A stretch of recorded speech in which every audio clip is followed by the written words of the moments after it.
It's your boy Porter Flacco. Anywhere you go, anybody you know, somebody got to know me. And we're back again with another one, folks. Now check it out, man, folks. Oh no. Go to Target, man, and gather up the soldiers, bro. Gather up all the Valley girls, man. There's a war on vapes, folks. Russia has sent the most iconic, low-flying rim grazer to prison, man. How would we survive? Now, for you guys who don't know what I'm talking about, man, I'll go ahead and break it down to you, man. So Brittney Griner, not Renner, Griner, has been sentenced to 9 years in prison, for containing hash oils, a.k.a. cannabis concentrate, while at a Russian airport. Now, here's the thing regarding this whole situation, man. Now, first off, I believe this is the first step in the U.S. negotiating a prisoner swap for Brittney Griner, right? Because I believe you first have to be sentenced, you first have to admit guilt, and then we try to go ahead and, say, yo, take this arms dealer, give us Brittney Griner and one other American.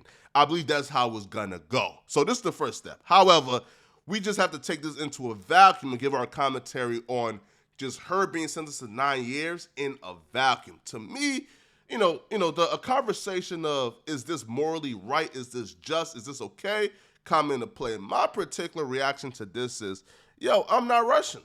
I'm not Russian, all right? I'm not a Russian citizen. I'm not a resident of Russia. I don't vote on Russian policies. I'm not in Russia. So I can't tell you if this is morally just or not, right? What I can tell you is this, though. As an American, we have a tendency to be arrogant and pompous.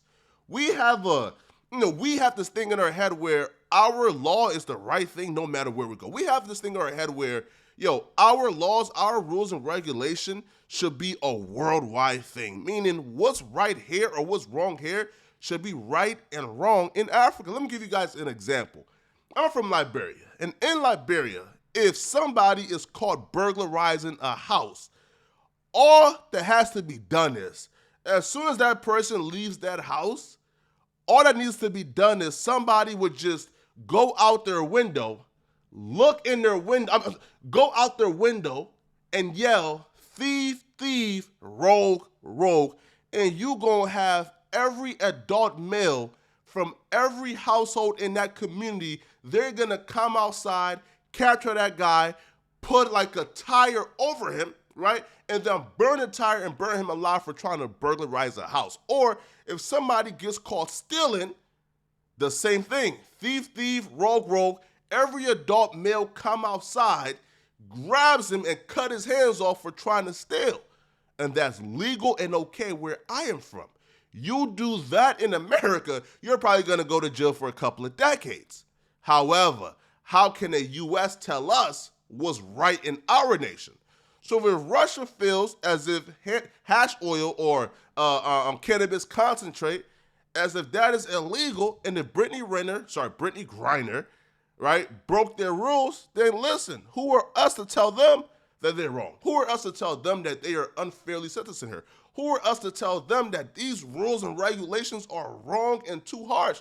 It's their laws, right? Their laws existed before Brittney Griner. Their laws were there before she went to Russia to play basketball. Their laws have been there and always been there, right? So it's up to her to know the rules and regulations to follow it.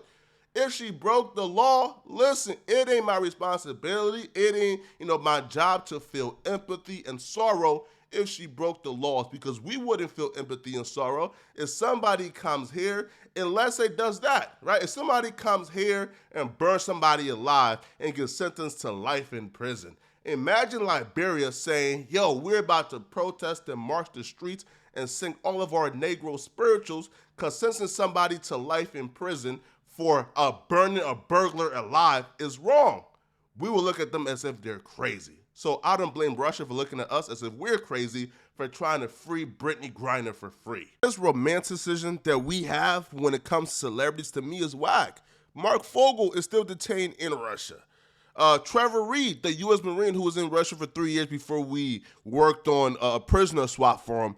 Bro, listen, we got right now countless businessmen, businesswomen, professionals who aren't celebrities who are currently detained in Russia that we're not even talking about bringing home. But Brittney Griner, who's been there, for a couple of months now?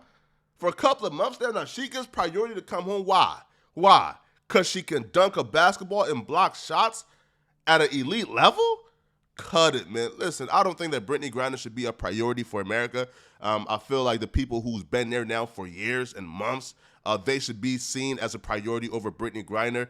Like this obsession with celebrities that we have, man, I think is whack, bruh. Deal with the common American who is currently in Russia in American jails for the same thing, for weed, cannabis, etc., etc.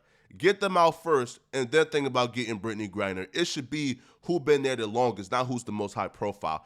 That's just me though, man. But let me know in the comment section, what do you guys think, man? Do you guys think that Brittney Griner should be free first? And then also, too, man, listen, I'm not okay with, just any prisoner swap. Meaning, if we're saying, yo, free the average American and then give us this, like, Russian serial killer who is currently in prison, I ain't with it, bro. No. Listen, I'm with a fair prisoner swap, man. Again, if we got to keep someone there, keep someone in there. Feel me? But, we just can't be given an international arms dealer, a serial killer, like a high military personnel back to Russia in exchange for pilots, and basketball players. Cut it, man. But y'all let me know in the comment section, man. What do you guys think, man? It's your boy, Porty Flacco. I'm out of here, folks. Peace.